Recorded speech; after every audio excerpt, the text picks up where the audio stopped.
ಎಲ್ಲಾ ಹಾನಿಯಿಂದ ಕೂದಲನ್ನು ರಕ್ಷಿಸುತ್ತೆ. ಬರೀ Amrut noni reach root premium hair oil.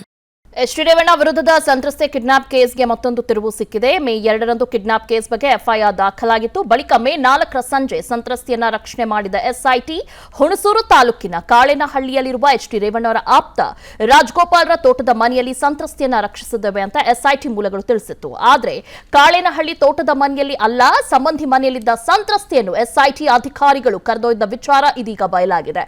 ಸಂತ್ರಸ್ತೆ ನಮ್ಮ ಸಂಬಂಧಿ ಮನೆಗೆ ಬಂದ ಮೇಲೆ ಯಾರಿಗೂ ಕಾಲ್ ಮಾಡಿದ್ರು ಅಂತ ವಿಸ್ತಾರ ನ್ಯೂಸ್ ಮುಂದೆ ದಂಪತಿ ಕಿಡ್ನಾಪ್ ಕಹಾನಿ ಬಿಚ್ಚಿಟ್ಟಿದ್ದಾರೆ.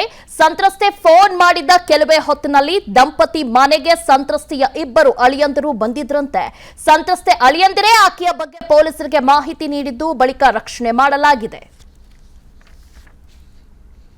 ರೇವಣ್ಣ ಅವ್ರ ಮನೆಯಲ್ಲಿ ಅಂದರೆ ನಿಮ್ಮ ನೆಂಟರು ಅಂತ ಯಾರು ಹೇಳ್ತೀರಿ, ಅವ್ರ ಮನೆ ಕೆಲಸ ಮಾಡ್ತಿದ್ರು.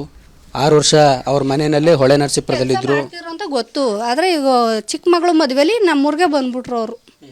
ಆಗಲೇ 4-5 ವರ್ಷ ಆಗದೆ ಬಿಟ್ಬಿಟ್ಟು ಅಷ್ಟೆ. ನಮ್ಗೆ ಗೊತ್ತಿಲ್ಲ. ಅದು ಬಂದು ನಮ್ಮ ಜೊತೆ ಒಂದು ಮಾತು ಆಡಿಲ್ಲ. ಅವರು ಬಂದು ಕುತ್ಕೊಂಡ್ರು, ಫೋನ್ ಕೊಡು ಅಂದರು, ಫೋನ್ ಮಾತಾಡಿದ್ರು ಅಷ್ಟೇ. ಫೋನಲ್ಲೂ ಮನೆ ಒಳಗೆ ಮಾತಾಡಲಿಲ್ಲ, ಆಚೆ ಕಡೆ ಹೋಗಿ ಮಾತಾಡೋರು ಮಗಳ ಜೊತೆ. ನಮ್ಮ ಮನೆ ಒಳಗೆ ಮಾತಾಡಲಿಲ್ಲ ಅವರು. ಹಿಂದ್ಗಡೆ ಒಂದು ಮನೆ ಐತೆ, ಅಲ್ಲೋಗಿ ಮಾತಾಡಿದ್ರು. ಏನು ಮಾತಾಡೋಣ ಆ ಅಮ್ಮ ಫಸ್ಟ್ ಇಲ್ಲಿಗೆ ಬಂದಾಗಲೇ ಎಲ್ಲೋ ಆಸ್ಪತ್ರೆಗೆ ಅಂತ ಹೇಳಿತ್ತಲ್ಲ, ನನ್ನ ಮಗಳಿಗೆ ಡೆಲಿವರಿ ಆಗಿದೆ.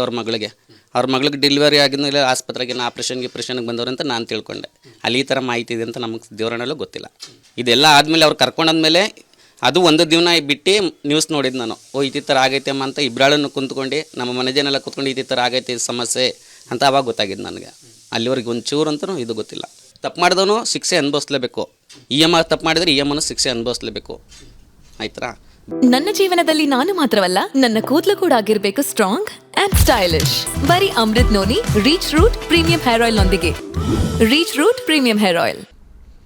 ರೇವಣ್ಣ ಅವ್ರ ಮನೆಯಲ್ಲಿ ಅಂದರೆ ನಿಮ್ಮ ನೆಂಟರು ಅಂತ ಯಾರು ಹೇಳ್ತೀರಿ, ಅವ್ರ ಮನೆ ಕೆಲಸ ಮಾಡ್ತಿದ್ರು. 6 ವರ್ಷ ಅವ್ರ ಮನೆಯಲ್ಲೇ ಹೊಳೆ ನರಸೀಪುರದಲ್ಲಿದ್ದರು ಅಂತ ಗೊತ್ತು. ಆದರೆ ಈಗ ಚಿಕ್ಕ ಮಗಳು ಮದುವೆಲಿ ನಮ್ಮೂರಿಗೆ ಬಂದ್ಬಿಟ್ರು ಅವರು. ಆಗಲೇ 4-5 ವರ್ಷ ಆಗದೆ ಬಿಟ್ಬಿಟ್ಟು ಅಷ್ಟೆ.